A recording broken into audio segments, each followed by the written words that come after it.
Assalamualaikum warahmatullahi wabarakatuh. Shalom, Om Swastiastu, Namo Buddhaya Rahayu, salam kebajikan. Yang terhormat kepada Ibu Dewi Rati selaku dosen praktikum pertanian organik dan teman-teman yang berbahagia. Perkenalkan, saya Nur Hayani dari Fakultas Pertanian Program Studi Agribisnis Angkatan tahun 2019. Pada kesempatan kali ini, saya akan praktikum ulang mengenai sifat tanah, mulai dari sifat fisika tanah, sifat kimia tanah, sifat biologi tanah, dan gulma. Sebelum pada praktikum, saya akan mendeskripsikan mengenai sampel tanah yang saya gunakan. Sampel tanah yang saya gunakan berasal dari rumah yang memiliki pekarangan yang sempit, sehingga vegetasinya pun hanya 2-3, yaitu pohon mangga dan ada beberapa tanaman hias. Jadi, pengambilan sampel ini tidak dari pertanian atau lahan pertanian atau sawah.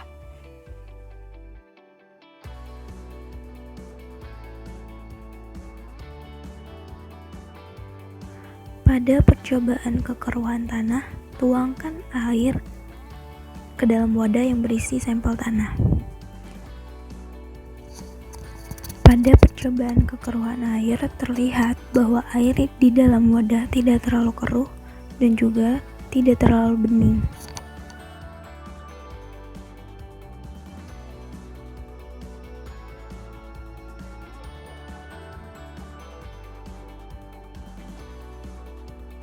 Dari percobaan sifat fisika tanah dapat diberikan kesimpulan bahwa tekstur tanah adalah berpasir. Nah, tanah-tanah yang didominasi oleh fraksi pasir akan melalui air lebih cepat karena kapasitas infiltrasi dan permeabilitas tinggi dibandingkan dengan tanah-tanah yang didominasi oleh fraksi debu dan liat. Nah, kapasitas infiltrasi dan permeabilitas yang tinggi serta ukuran butir yang relatif lebih besar menyebabkan tanah-tanah yang didominasi oleh pasir umumnya mempunyai tingkat kepekaan terhadap erosi yang lebih rendah. Adapun rekomendasi yang diberikan adalah memberikan tambahan pupuk organik terhadap tanah yang memiliki tingkat kesuburan yang rendah. Dengan penambahan pupuk organik ini, maka kandungan bahan organik dalam tanah dapat meningkat, sehingga kesuburan tanah tersebut juga meningkat. Hal ini sesuai dengan pernyataan bahwa pemberian pupuk organik dapat mempertahankan kesuburan tanah dalam rangka meningkatkan kebutuhan pangan, produktivitas secara berkelanjutan, serta meningkatkan pendapatan usaha tani.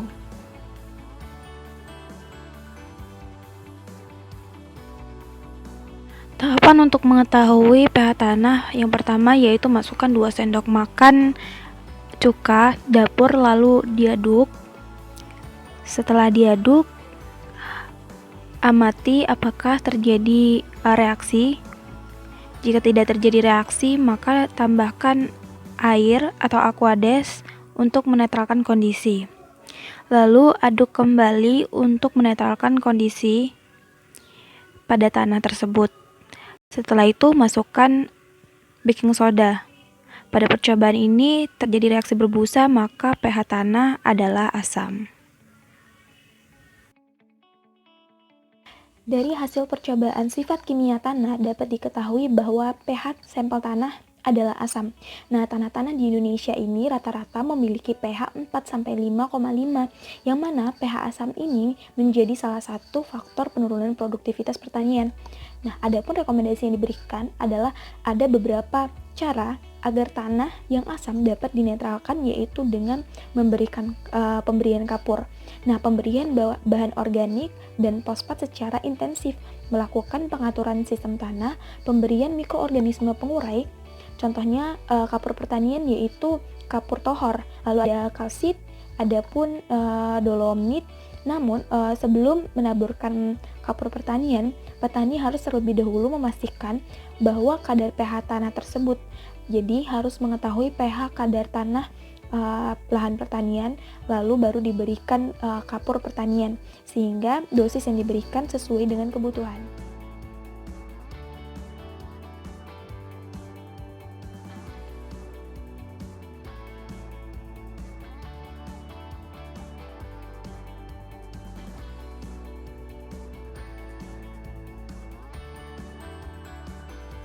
Dari hasil percobaan sifat biologi tanah dapat disimpulkan bahwa sifat biologi pada sampel tanah ini merupakan tanah yang kurang subur.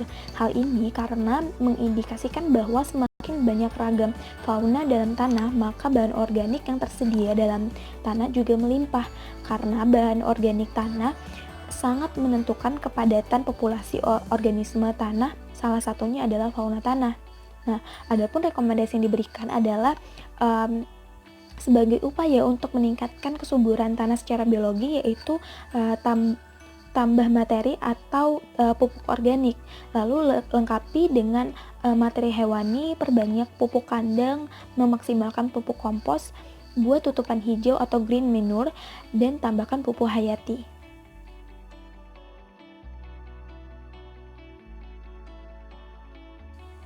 Dari hasil percobaan gulma pada Pertekom ini dapat tumbuh dengan baik karena diberikan perlakuan penyiraman yang intensif, sehingga tersedianya kelembapan yang sesuai untuk perkecambahan biji. Akibatnya, biji gulma kembali aktif melakukan metabolismenya.